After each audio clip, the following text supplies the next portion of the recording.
예레미야 40장 함께 읽겠습니다.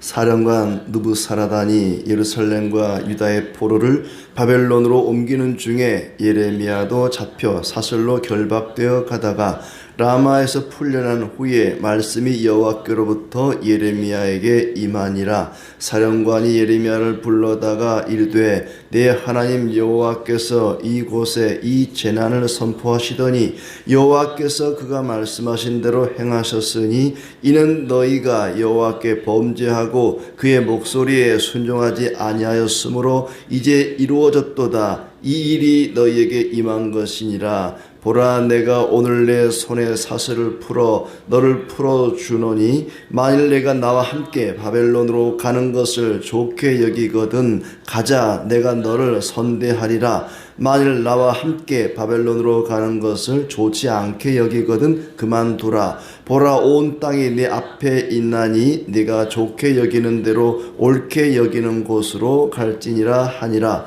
예레미야가 아직 돌이키기 전에 그가 다시 이르되 너는 바벨론의 왕이 유다 성읍들을 맞도록 세운 사반의 손자 아히감의 아들 그다랴에게로 돌아가서 그와 함께 백성 가운데 살거나 네가 옳게 여기는 곳으로 가거나 할지니라 하고 그 사령관이 그에게 양식과 선물을 주어 보내매 예레미야가 미스바로 가서 아히감의 아들 그다랴에게로 나아가서 그 땅에 남아있는 백성 가운데서 그와 함께 사니라. 들에 있는 모든 지휘관과 그 부하들이 바벨론의 왕이 아히감의 아들 그다랴에게 그 땅을 맡기고 남녀와 유아와 바벨론으로 잡혀가지 아니한 빈민을 그에게 위임하였담을 듣고 그들 곧 느단야의 아들 이스마엘과 가레야의 아들 두 아들 요하난과 요나단과 닷후메스의 아들 스라야와 느도바 사람 에베의 아들들과 마가 사람의 아들 여사냐와 그들의 사람들이 미스바로 가서 그다랴에게 이르니 사반의 손자 아히감의 아들 그다랴가 그들과 그들의 사람들에게 맹세하며 이르되 너희는 갈대아 사람을 섬기기를 두려워하지 말고 이 땅에 살면서 바벨론의 왕을 섬기라. 그리하면 너희에게 유익하리라. 보라, 나는 미스바에 살면서 우리에게로 오는 갈대아 사람을 섬기리니 너희는 포도주와 여름 과일과 기름을 모아 그릇에 저장하고 너희가 얻은 성읍들에 살라 하니라. 모압과 암몬 자손 중과 에돔과 모든 지방에 있는 유다 사람도 바벨론의 왕이 유다의 사람을 남겨둔 것과 사반의 손자 아히감의 아들 그다랴를 그들을 위하여 세웠다 함을 듣고 그 모든 유다 사람이 쫓겨났던 각처에서 돌아와 유다 땅 미스바에 사는 그다랴에게 이르러 포도주와 여름 과일을 심히 많이 모으니라.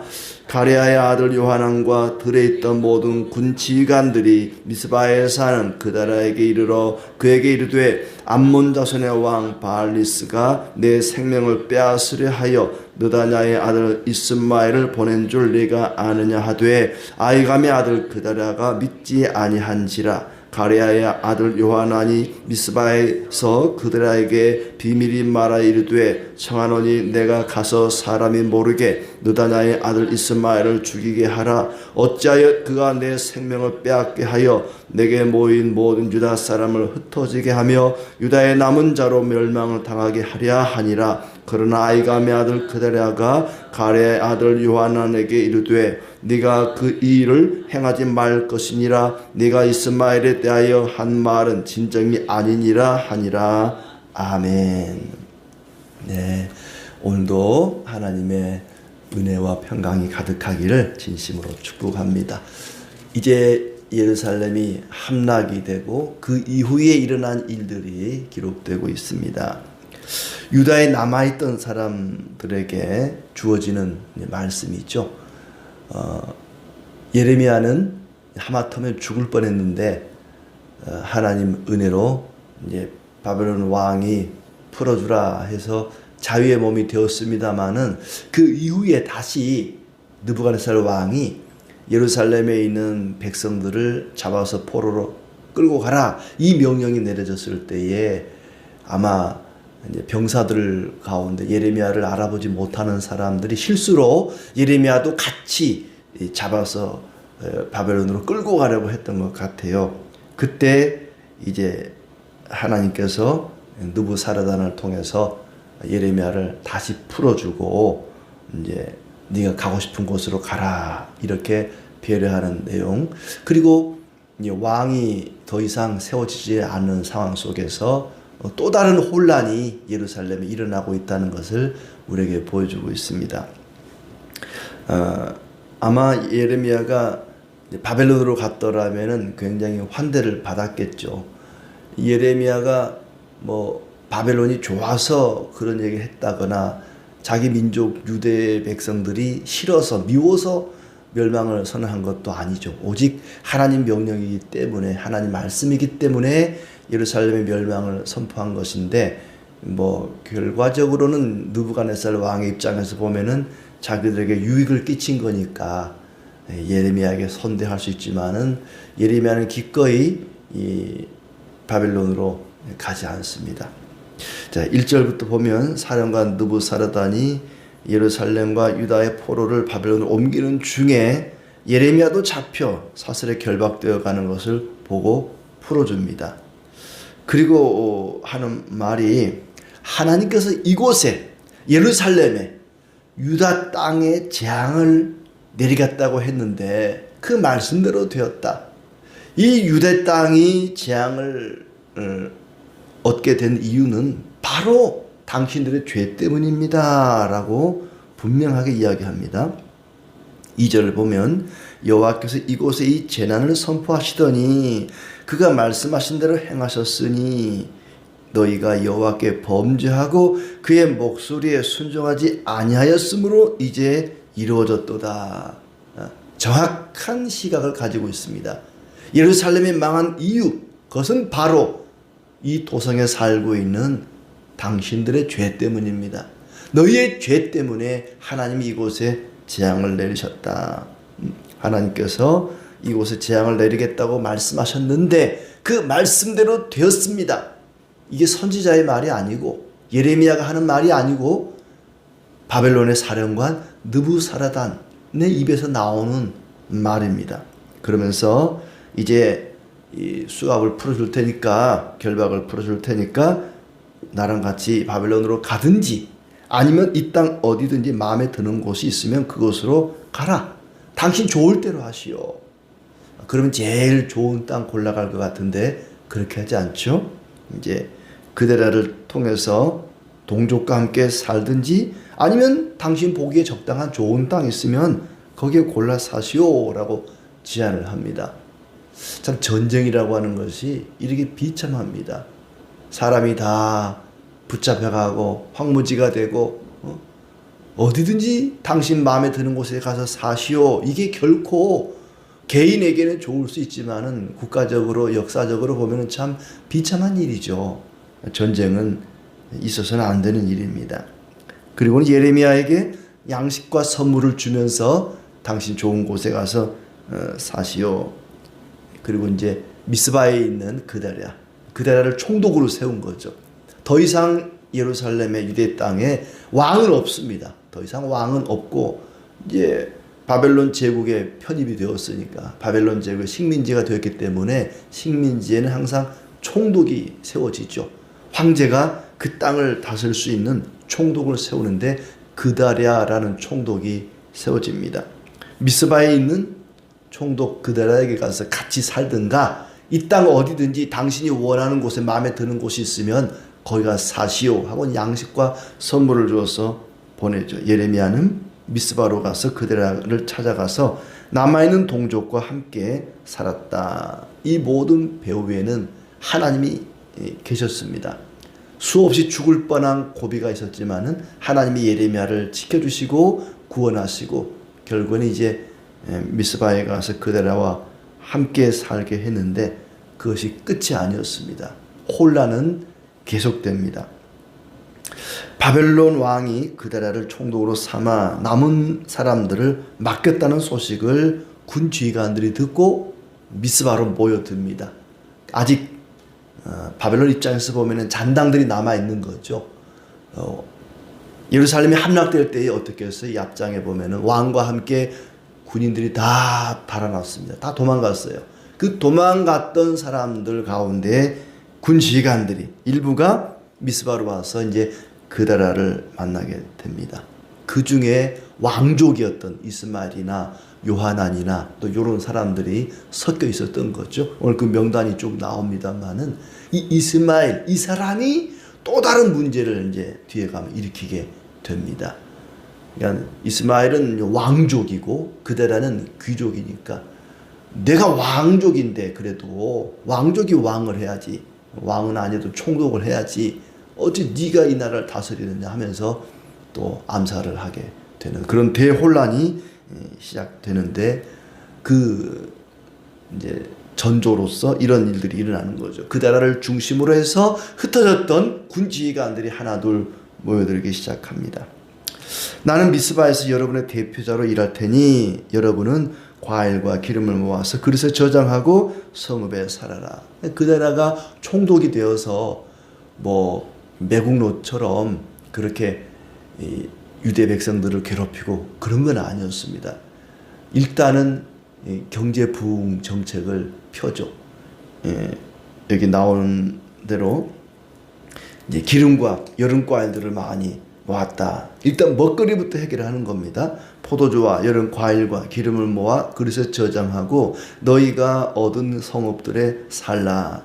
일단 안보도 중요하고 또 뭐 안보는 더 이상 이제 나라가 망했으니까 그가 신경 써야 될 부분은 아니고 백성들이 남아있는 백성들이 먹고 살아야 될 거 아닙니까? 항상 통치자들은 뭐 과거에도 그렇고 지금도 그렇고 백성들이 먹고 사는 문제를 해결해야 됩니다. 백성들이 굶주리면 그 나라 제대로 잘 못 다스리는 거예요. 그렇죠? 그러니까 일단은 그 나라가 총독이 되어서 먹을 것, 포도주와 여름과일과 기름들을 모아서 그릇에 잘 저장하고 또 너희의 성읍들에 살아라. 일단 경제 문제를 챙깁니다. 나름대로 나를 이제 다스려 가는 거죠. 사람들이 점점 그 나라 주변으로 몰려드는 거예요. 그래서 11절에 모압과 암몬 자손 중에 에돔과 모든 지방에 있는 유다 사람도 이제 그 나라를 중심으로 해서 모여들었다. 이렇게 나옵니다. 그리고 이제 그렇게 모여든 사람들에게 포도주와 과일을 많이 모으게 해서 어느 정도 경제적으로 안정화 정책을 펴갑니다. 그러면서 그 나라가 하는 말이 너희는 바벨론에 저항하지 마라.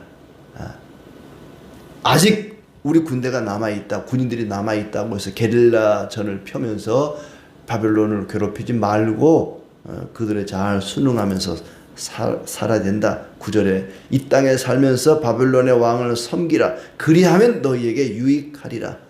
아직도 정신을 차리지 못하고 바벨론에 저항하는 사람들이 있었단 말이죠. 자꾸 저항하려고 하는 사람들이 있었기 때문에 그러지 마라. 우리가 망한 것은 예레미야를 통해서 주시는 말씀 바벨론에 항복해라. 그런 목숨만은 살 것이다. 이걸 우리가 무시했기 때문에 나라가 망한 것이다. 그러니 이제라도 바벨론 왕에게 저항하지 말고 그 바벨론 왕을 잘 섬기면서 살아야 된다. 왜냐하면 하나님께서 때가 되면은 다시 돌아오게 하시고 회복시켜 주시고 또 은혜를 베푸시겠다고 약속을 하셨거든요. 그 약속의 말씀에 따라서 바벨론 왕을 잘 섬겨야 된다. 그것이 총독 그다라의 생각이었고 또 정책이었습니다. 단순히 바벨론이 좋아서 느부갓네살 왕을 너무 존경해서 그런 건 절대 아니죠. 하나님의 약속의 말씀을 믿기 때문에 예레미야도 마찬가지입니다. 얼마든지 바벨론에 가서 호의호식하면서 자기 한 몸은 잘 살 수 있습니다. 그러나 하나님의 약속 예루살렘을 반드시 다시 회복시키겠다고 하는 그 약속의 말씀을 믿기 때문에 유대 땅을 떠나지 않고 그다라와 함께 미스바에 머물게 되었던 것입니다. 자, 그래서 그다라가 나름대로 이제 총독이 되어서 나라를 잘 다스리는데 거기서 끝이 아니었습니다. 그다라에 대한 총독에 대한 이제 암살 계획이 있었던 것이죠. 아무래도 이제 왕족이 생각할 때는 이 나라를 다스리는 것은 왕족이 다스려야지 어디 평민이나 귀족이 다스릴 수 있느냐. 우리 왕족이 정권을 찬탈해야 된다. 참 어리석은 생각이죠. 느부갓네살 황제가 지금 지배하고 있는 세상 속에서 무슨 권력이 의미가 있다고, 그 권력에 대한 암투가 또 그 안에서 남아있는 백성들 가운데서 또 벌어졌던 것입니다. 자, 군 지휘관들이 와서 그데라에게 귀뜸을 합니다.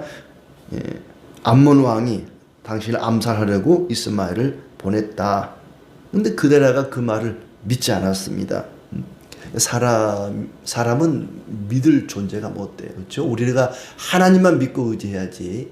이 그데라는 너무 무방비했던 것 같아요. 사실 리가 없다. 그럴 리가 없다. 15절에 보시면 요하난이 그데라에게 비밀이 말하여 이르되 청하노니 내가 가서 사람이 모르게 이스마엘을 죽이게 하라. 내가 이스마엘을 없애버리겠다. 제거하겠다. 아무도 모르게 은밀하게 가서 이스마엘을 제거하겠다. 이스마엘이 당신을 죽이려고, 암몬 왕이 이스마엘을 당신을 암살하라고 보냈습니다. 사람들이 이제 군인들이니까 뭔가 첩보가 있었겠죠. 이스마엘이 당신을 죽이려고 암살하려고 계획을 세우고 있습니다. 그들은 아닙니다. 절대 그럴 일이 없습니다. 저는 괜찮습니다.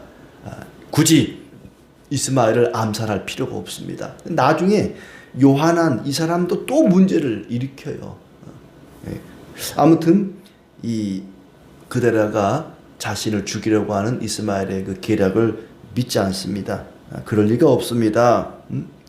아마 요하난이나 다른 군인들이 생각할 때는 그래도 그데라는 이 제국의 황제가 세운 총독이잖아요. 느부갓네살 왕이 세운 총독 그데라를 암살하면 바벨론 왕이 가만히 있겠습니까? 자기가 세운 총독인데 누가 그를 죽였다? 그럼 가만두지 않을 거라고. 남아있는 이 이스라엘 백성들을, 유다 백성들을 더 괴롭히지 않겠습니까? 그게 걱정돼 가지고는 이 요하난을 중심으로 해서 암살 계획을 무마시키려고 제가 가서 조용히 그냥 이스마엘을 제거하겠습니다. 아닙니다. 그럴 필요 없습니다. 그럴 리도 없고 그냥 내버려 두라. 이스마엘에 대하여 한 말은 진정이 아니니라. 그 소문은 헛소문입니다. 그 정보, 그 첩보는 잘못된 것이니까 이스마엘을 죽일 필요가 없습니다. 그러나 결국에는 암살을 당하고 말았다는 이야기가 뒤에 나오고 있습니다. 이 이야기 가운데 우리가 주목할 부분은 아까 읽은 2절 3절의 말씀처럼 느부사라단의 말, 이방인 사령관의 눈에 보기에도 예루살렘이 멸망한 원인은 다른 데 있지 않다. 바로 이 도성 백성들, 왕과 귀족들과 백성들이 죄를 범함으로 하나님을 거역하고 말씀을 청종하지 않음으로 인해서 이 나라가 망한 것이다. 하나님이 망할 것이라고 했는데 그 말씀대로 되었습니다. 당신들이 약해서 망한 것도 아니고 우리가 강해서 이긴 것도 아니고 이 나라가 망한 것은 바로 당신들의 죄 때문입니다. 분명한 시각을 가지고 있었습니다. 이방인의 눈에는 그렇게 보이는데 유대인들, 자기 자신들은 그렇게 보이질 않았던 것 같아요. 우리가 전략이 부족해서, 뭔가 무기가 부족해서, 우리가 뭔가 힘이 없어서 망한 것이다. 자기들의 죄 때문에 망한 것을 모르고 이방인의 눈에 볼 때는 분명히 보이는데 자신들의 눈에 볼 때는 예루살렘 멸망한 원인을 제대로 파악하지를 못한 것입니다. 하나님의 마음을 잘 살펴야 되는데 왜 그들이 망하게 되었는지 그 원인을 스스로는 모릅니다. 그들에게는 성전이 있었고 희생 제사가 있었고 희생 제물이 있었고 그것들의 눈이 가려서 자기 자신들을 바라보지 못하고 하나님의 마음을 살피지도 못했습니다. 다른 사람은 다 아는데 자기만 모르는 그런 상황이죠. 어떨 때는 세상 사람들의 눈이 더 정확할 때가 있습니다. 이스라엘의 고관들은 자기들의 죄 때문에 그렇게 나라가 망한 것을 인정하지 않습니다. 하나님은 이방인을 통해서 깨우치기도 하고 또 이방인이 깨우치기도 합니다. 에벤멜렉 같은 사람, 예레미야를 구출했던, 구덩이에 빠진 예레미야를 건졌던 에베멜렉 같은 그런 사람을 통해서 이방인도 이렇게 선한 일을 행한다, 너희는 뭐냐라고 깨우치기도 하지만 직접적으로 이방인 느부사라단의 입을 통해서 그들을 깨우칩니다. 너희가 망한 것은 너희가 약해서도 우리가 강해서도 아니고 너희의 죄 때문에 하나님이 너희를 멸망시킨 것이다. 요나서에 보면은 이방인 선장이 요나를 깨우치죠. 배가 풍랑에 요동을 칠 때에 요나가 배 밑창에 가서 잠을 잡니다. 그때 요나서 1장 6절에 보면은 자는 자여 어찌미냐, 일어나서 네 하나님께 구하라. 하나님께 기도해야지. 하나님 백성이 지금 잠자고 있을 때냐? 이방인의 입에서 깨우치는 거예요. 이방인 선장이 요나를 가리켜서 어떻게 하나님 믿는 사람이 그렇게 잠들어 있느냐, 이 환난의 때 기도해야지, 일어나라, 기도해라. 이방인이 깨우칠 때가 있습니다. 세상 사람들이 우리를 깨우칠 때가 있습니다. 예수 믿는 사람이 그리 살면 됩니까? 오늘 주일인데 당신 집사라면서 교회 안 가? 교회 가야지. 자기는 안 가면서 교회 가라고 다그치는 그런 남편들, 그런 부인들이 있어요. 자기는 안 가면서 당신 집사가 돼가지고 말이야 주일날 교회 가야지. 하나님은 이방인을 통해서 깨우치기도 하고 그 이방인의 입술로 직접 우리를 깨우치기도 합니다. 한국 교회가 몰락한 원인을 우리 스스로는 모를 수 있어요. 그러나 세상 사람들이 오히려 더 정확하게 볼 수가 있습니다. 당신들의 죄 때문에 이 교회가 이렇게 몰락했습니다. 우리는 그런 말을 귀담아 들어야 됩니다. 이 느부사라단의 말이 그냥 나온 게 아니라 하나님이 그의 입술을 통해서 우리를 깨우치는 것이죠. 이 예루살렘이 함락이 되었습니다. 이제 망했습니다. 왕은 끌려가고 왕자들은 죽고 귀족들도 죽고 백성도 끌려가고, 근데 그걸로 끝이 아니라는 거예요. 계속해서 권력 암투가 일어나고 죽고 죽이는 대혼란이 끊이지 않습니다. 만왕의 왕 대신 주님이 다스리기 전에 이 세상은 그렇게 혼란스럽고 마귀가 계속해서 서로 다투게 만들고 싸우게 만들고 교회를 혼란의 구렁텅이로 끌고 갑니다. 항상 악한 마귀가 우리 주변에 도사리고 있다는 것을 우리는 잊지 말고 늘 깨어 기도하면서 항상 하나님 아버지의 마음을 살피는 신실한 그리스도인들이 다 되기를 진심으로 기원합니다.